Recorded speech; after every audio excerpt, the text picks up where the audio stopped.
अतिशय तातडीचा आणि महत्त्वाचा आजचा हा व्हिडिओ मी तुमच्यासमोर घेऊन आलेलो आहे विद्यार्थी मित्रांनो. खूप सारे विद्यार्थी कमेंट करून विचारत होते की सर 91 मार्क्स आहे गव्हर्नमेंट कॉलेज मिळेल का, इतके इतके मार्क्स आहेत हे कॉलेज मिळेल का. तर तुमच्या ह्याच प्रश्नाचे उत्तर आजच्या या व्हिडिओमध्ये दडलेलं आहे. तर विद्यार्थी मित्रांनो, स्वागत आहे आपलं पुन्हा एकदा महाराष्ट्राच्या पहिल्या मराठीच्या नर्सिंग युट्यूब चॅनलवरती.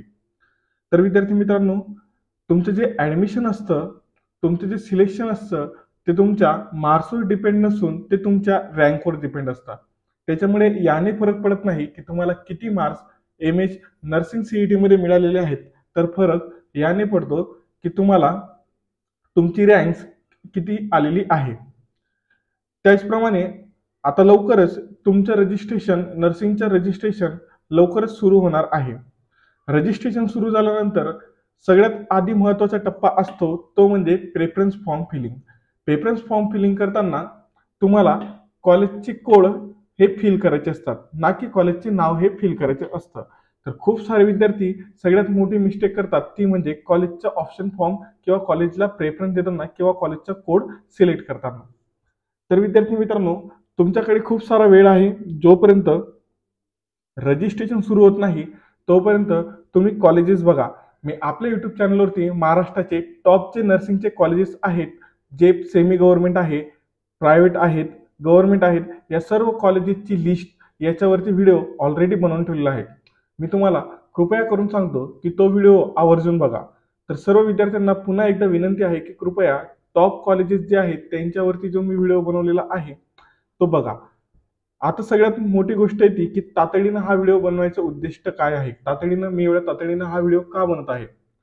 तर विद्यार्थी मित्रांनो, सांगायचं म्हटलं, आता तुम्हाला सगळ्यात महत्त्वाचा पहिला टप्पा येतो ज्यावेळेस रजिस्ट्रेशन सुरू होत नसतं किंवा ऑप्शन फॉर्म फिलिंग सुरू झालेलं नसतं.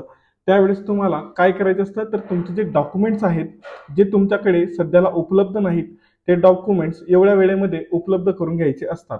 कुठकुठले डॉक्युमेंट्स लागतात ह्या संबंधीचा व्हिडिओ आपल्या युट्यूब चॅनलला खूप व्हायरल झालेला आहे, खूप चाललेला व्हिडिओ आहे. तर तो व्हिडिओ तुम्ही सगळ्यांनी एकदा जाऊन बघा. डॉक्युमेंट्स रेडी झाले, फिटनेस सर्टिफिकेट रेडी झालं, सर्व सर्व प्रिपेअर केलेलं आहे तुम्ही, बरोबर. त्याच्यानंतर नंतरचा पॉईंट येतो तो म्हणजे प्रेफरन्स फॉर्म फिलिंग.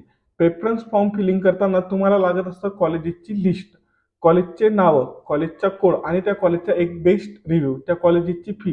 हे सगळं तुम्हाला माहिती असणं अत्यंत महत्त्वाचं आहे, अत्यंत आवश्यक आहे. तुम्ही चुकून जर एखादं चुकीचं कॉलेज फिल केलं आणि ते फ्रीज झालं, फ्रीज आणि ऑटो फ्रीज हे दोन प्रोसेस असतात प्रेफरन्स फॉर्म किंवा कॉलेज अलॉट व्हायचे. फ्रीज म्हणजे काय, तर तुम्हाला जे कॉलेज अलॉट झालेलं आहे त्याच कॉलेजला जाऊन तुम्हाला ऍडमिशन घेता येईल, त्याच्यानंतर कुठल्याही दुसऱ्या कॉलेजेसला तुम्हाला ऍडमिशन घेता येणार नाही. ऑटो फ्रीज म्हणजे काय, तर जे कॉलेज तुम्हाला मिळालं ते कॉलेज तुम्हाला म्हणजे ते कॉलेज नंतर तुम्हाला दुसरीकडे ऍडमिशन घ्यायचे असेल तर तुम्ही ऑटो फ्रीजनं जाऊ शकता. ओके. याच्यानंतर येतं की प्रेफरन्स फॉर्म लिस्ट किंवा प्रेफरन्स लिस्ट किंवा कॉलेजची प्रेफरन्स लिस्ट कशी बनवायची. तर आजचा व्हिडिओ ह्याच टॉपिकवरती अवलंबून आहे. प्रेफरन्स लिस्ट बनवताना कशी बनवायची तर तुम्ही स्क्रीनवर बघू शकता. माझ्याकडे इन्फॉर्मेशन ब्राउचर आहे नीट UG 2019चा. या ब्राउचरमध्ये तुम्हाला कॉलेजेसचे कोड, त्याच्यानंतर कॉलेजचे नावं, त्याच्यानंतर ते गव्हर्नमेंट आहेत का, प्रायव्हेट आहेत का अनएडेड आहेत, हे सगळी लिस्ट आपल्याकडे आहे, बरोबर. ह्या लिस्टमधनं सगळ्यात आधी आपल्याला काय करायचंय विद्यार्थी मित्रांनो, तर जे गव्हर्नमेंटचे नर्सिंग कॉलेजेस आहेत त्यांचे नाव, त्यांची इनटेक एका कागदावर लिहून घ्यायची. सुरुवातीला 1 number, 2 number, 3 number, 4 number, 5 number. सध्याला 2019ला 3च गव्हर्नमेंट कॉलेजेस होते, त्याच्यामुळे 3च कॉलेजेसचे नाव तुम्हाला लिस्टमध्ये स्क्रीनवरती दिसत असतील.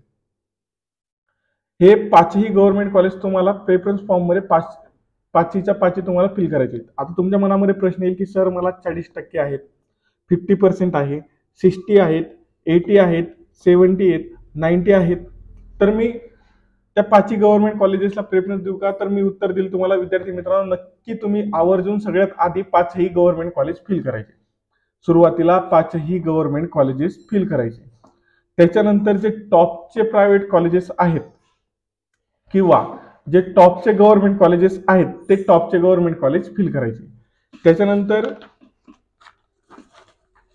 कॉलेज सिलेक्ट करताना तेच कॉलेज निवडा जे कॉलेजला हॉस्पिटल अफिलेट असेल, हॉस्पिटल अटॅच असेल, ज्या ठिकाणी तुम्ही प्रॅक्टिस करू शकतात, ज्या कॉलेजचे नाव ऑलरेडी नावाजलेलं आहे तेच कॉलेज तुम्ही प्रेफरन्सला ठेवा.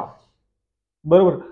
ज्या विद्यार्थ्यांना कमी मार्क्स आहेत, 40च्या वर मार्क आहेत किंवा 40 ते 60च्या दरम्यान मार्क्स आहेत, अशा विद्यार्थ्यांनी ज्या मागच्या वर्षाचा कट ऑफ बघायचा, ज्या कॉलेजेसचा कट ऑफ सगळ्यात कमी लागला असेल ते कॉलेजेस आवर्जून फिल करायचे, जेणेकरून तुमचं वर्ष वाया जाणार नाही. तुम्हाला कुठल्याही परिस्थितीमध्ये पहिला, दुसरा किंवा तिसऱ्या राऊंड पर्यंत कॉलेज अलॉट होईल. बरोबर. तर अशी सिक्वेन्स तुम्हाला बनवायची आहे. सिक्वेन्स कशी देणार? पहिले 1 number, 2 number, 3 number, 4 number, 5 number. 5 नंबरला 5ही गव्हर्नमेंट कॉलेजेस, त्याच्यानंतर सेमी गव्हर्नमेंट कॉलेजेस. जर तुमचे मार्क्स कमी असतील तर असे कॉलेजेस ज्यांचा कट ऑफ ऑलरेडी कमी आहे. ठीक आहे. तर अशा पद्धतीनं तुम्हाला लिस्ट बनवायची आहे. अतिशय महत्वाची माहिती होती, अतिशय तातडीचा व्हिडिओ होता. मी आशा करतो तुम्हाला व्हिडिओ आवडला असेल. अशाच माहितीसाठी चॅनलला सबस्क्राईब करा, व्हिडिओला लाईक करा. जेवढेही विद्यार्थी असतील सर्व विद्यार्थ्यांपर्यंत व्हिडिओ शेअर करा, जेणेकरून अशीच माहिती इतर विद्यार्थ्यांपर्यंत पोहोचू शकेल आणि फ्री ऑफ कॉस्ट त्यांना समजू शकेल की प्रेफरन्स लिस्ट कशी बनवायची असते. बरोबर. आजच्या व्हिडिओमध्ये मी जी माहिती दिली हीच माहिती तुमच्यापर्यंत पोहोचवण्यासाठी लोक 1000 ते 1500 रुपये चार्जेस करतायत मार्केटला.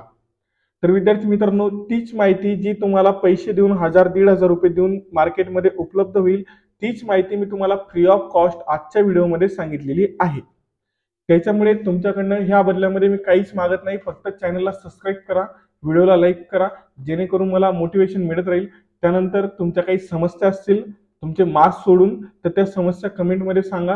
मी नक्कीच त्यांच्यावरती लक्ष देईल, त्या समस्या सोडवण्याचा प्रयत्न करेल. हेही नाही, जर तुमच्या डॉक्युमेंटशी रिलेटेड काही प्रॉब्लेम असेल, काही समस्या असेल, ते सुद्धा तुम्ही मला कमेंटमध्ये सांगू शकतात, विचारू शकतात. मी नक्कीच त्या समस्या सोडवण्याचा प्रयत्न करेल. Okay friends, till then take care.